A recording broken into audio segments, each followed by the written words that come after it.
Do you realize that the law, the law you keep, right? The law is actually what gives the knowledge of sin. Do you realize that? Do you realize that no one, by the deeds of the law, like no one can ever be righteous? Do you realize that? Okay, I'll show you. Praise God. I just want to welcome everyone here. If you're here for the first time, if you've been here, if you're still going to be here, if you're meeting us in the future, 2045, whatever the year is, 2027, we love you and we're going to say to you, welcome. Welcome to this family. Welcome to Princeton Ministries. Here, we teach the word of His grace. Amen. So we're doing this series. It's an amazing series. It is You're Righteous, You Do Not Know Yet. This is my story. I was righteous. I didn't know. Nobody taught me. Nobody told me. Nobody showed me that I was righteous. I didn't know until someone did. Praise God. I read a book, War is Over, by Andrew Womack, and that was the game changer. And after that, I grew in knowledge, and I'm at a place where, by God's grace, God has called me to help the people and show the light of this glorious gospel. So yes, the knowledge of sin is from the law. So if you're joining this, please go back to the previous episode, the last two episodes on this Romans 3. I'm dealing with that. But if you go back to from the beginning, please just calm down and eat a lot of food in this one. A lot of food. Amen. Now in Romans chapter 3 from verse 20, I'm just going to start from where I stopped. It says, therefore, so all of the things he said, therefore, because he was comparing the Jews, the Gentiles, and the people who are he's saying none is righteous, no, not one, and all of the journey. He said, no, none is righteous, not one. He said, none is at peace. He says, their way is way of destruction, and all of the. So he said all of those things to say this. He said all of those things to say to them that therefore, by the deeds of the law, because they were engrossed with the deed of the law. So he is saying to them that by the deeds of the law, there shall no flesh. Now that word deeds is the word agon in the Greek. Agon. So agon means doing. It means work. It means labor. It means your effort. So Paul is saying to them, by the effort, by your own doing, by your own works, by how much you want to keep the law of Moses and all of that, how much you want to do all of that, he says no flesh. No flesh. So when he said no flesh, it means no flesh, no man, no carnal man, no man of the flesh can be justified in the sight of God. And you know the word justified is the word dikaio. It means no man can be made righteous by the deeds of the flesh, by your own doing, by how much good you do, by how much of the laws you keep, by how much of the whole thing you do. No man, not even one person, can be justified. No man, by the deeds of the law. The only way somebody can be justified and can become righteous is when you receive righteousness as a gift. Yet, a lot of people are still trying to be righteous by works, are still trying to keep the commandments. And Paul is writing and saying here, no flesh by the deeds of the law. No flesh. He said, I need to tell you this. This is key.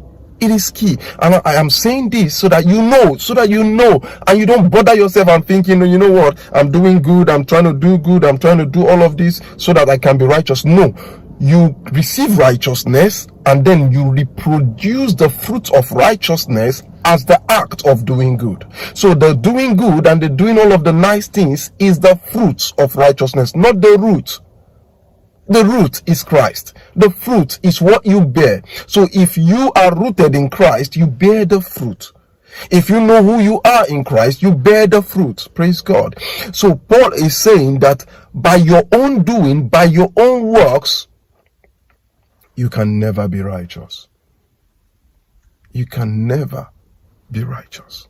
And see what he said. He says, It says you can never be justified in the sight, of course, be righteous. It says, for by the law is the knowledge of sin. By the law is the knowledge of sin. The word knowledge is the word epignosis. It's the concise, the precise, the accurate knowledge. So the law gives an accurate knowledge of sin. The law makes you know sin. For instance, if there was no, you're driving and there was no no speedometer, or there's no road limit, if there's no limit to say, okay, this path is 50 or this path is 30, if there's nothing, you can drive the way you want and you've not committed no crime. But if they say this is a 50 road and then you do 51, you have committed sin. Hey, a lot of you guys do that, right? A lot of you guys do that. A lot of you guys do 51 on a 50 road. Some do 52 on a 50 road. Now, on a 50 road, you're not supposed to do that.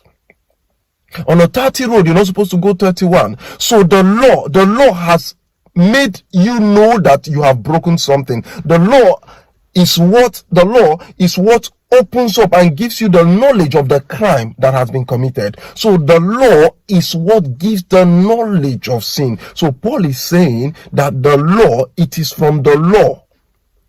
By the law is the knowledge of sin. So sin comes because there is the law. Did you get that? Did you get that?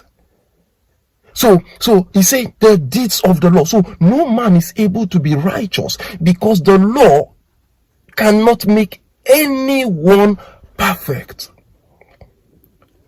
No. Amen.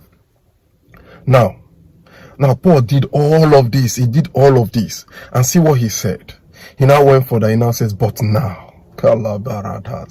He says, but now. Someone say, but now. Say, but now. He says, but now the righteousness of God. Now there is the righteousness of God. It is, he dealt with the law, and he says, but now the righteousness of God without the law, the righteousness of God without your own actions, the righteousness of God without your own doing, the righteousness of God without your own impute. So this righteousness of God is manifested. That means this righteousness of God is a person. This righteousness of God is Christ in the believer. He said the righteousness of God is manifested. The word manifested is the word phanero. That's the same word that was used in 1 Timothy 3:16. It says, great is the mystery of godliness, that God was manifested in the flesh. Phanero, manifested. So God became a man. God wore flesh. So Paul is now saying that the righteousness of God is such that it is without the law, and the righteousness of God is manifested. Now this righteousness is manifested. This righteousness is a person. This righteousness is not just a phenomenon or a term. This righteousness is a person, and that is why Jeremiah will say, and the Lord, he is our righteousness. It is a person. Righteousness is a person. Amen. So he says, but now the righteousness of God without the law is manifested. He says, being witnessed by the law, even the law saw the one that swallowed it up, the one that sorted it. He says, being witnessed by the law and the prophets. He now says, even the righteousness of God, which is by faith in Christ Jesus. So this righteousness is talking about, it's not the righteousness of the law.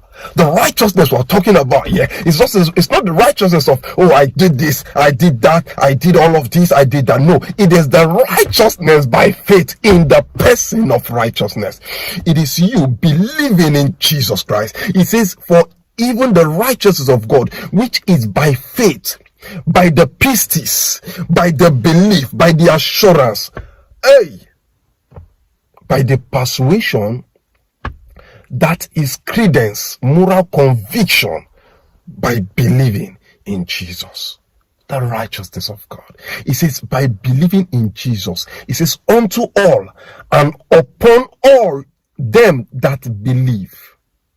So righteousness is imputed unto all and upon all that believe in the man Jesus. We're going to continue from here in the next episode. Listen, we're going to travel. Oh, it's time up. Bless you. Oh, glory to God. You're righteous. And some people, they carry burden, they carry sicknesses because they think they are not righteous, so they don't deserve healing. I speak upon your body now. I speak upon that pain. The stomach pain lives by the Holy Ghost. Yes, your sight is restored by the Holy Ghost. Yes, your sight is restored by the Holy Ghost. Every memory loss, you're going through memory loss. You forget things a lot. In the name of Jesus, you receive your healings now. Yes, by the Holy Ghost. You are righteous. And even the healing is a gift. The person of Jesus is in you. Therefore, your healing is there. Take your healing. And everybody that's going through any form of sickness today, by the Holy Ghost, diabetes is gone. It's gone. It's gone. Thank you, Holy Ghost. Upon your bodies, your organs, the cancer, the tumors, they dissipate now. They leave now. In Jesus' name.